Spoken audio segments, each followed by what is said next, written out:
Hi అండి, 1111 టారోకి please అండి subscribe చేయండి, లైక్ ఇవ్వండి, షేర్ చేయండి. నన్ను సపోర్ట్ చేస్తున్నందుకు చాలా చాలా థ్యాంక్స్ అండి.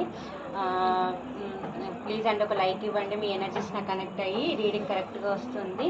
మీ పార్ట్నర్ వచ్చేసి మిమ్మల్ని అన్కండిషనల్గా లవ్ చేస్తున్నారంట. చూద్దాం. మీకు స్టెబిలిటీ ఇవ్వాలని అనుకుంటున్నారు, మీతో సెలబ్రేషన్ చేసుకోవాలి అనుకుంటున్నారు, మిమ్మల్ని మ్యారేజ్ చేసుకోవాలనుకుంటున్నారు. వాళ్ళ లైఫ్లో ఎన్ని ఆప్షన్స్ ఉన్నా కానీ మీరే ప్రయారిటీగా కనిపిస్తున్నారు. మీ ఇద్దరి మధ్య థర్డ్ పార్టీ సిచ్యువేషన్ ఉంది కంపల్సరీగా.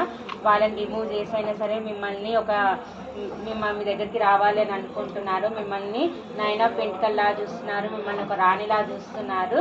ఈ సపరేషన్ సిచ్యువేషన్ ఎండ్ చేసి మీకు ఒక స్టెబిలిటీ ఆఫర్ ఇవ్వాలి అని అనుకుంటున్నారు. పాస్ట్లో మీ నుంచి మూవ్ ఆన్ అయి వెళ్ళిపోయినందుకు చాలా రిగ్రెట్గా ఫీల్ అవుతున్నారు, చాలా బాధపడుతున్నారు. మీకు అన్కండిషనల్ లవ్ ఇవ్వాలి అని అనుకుంటున్నారు.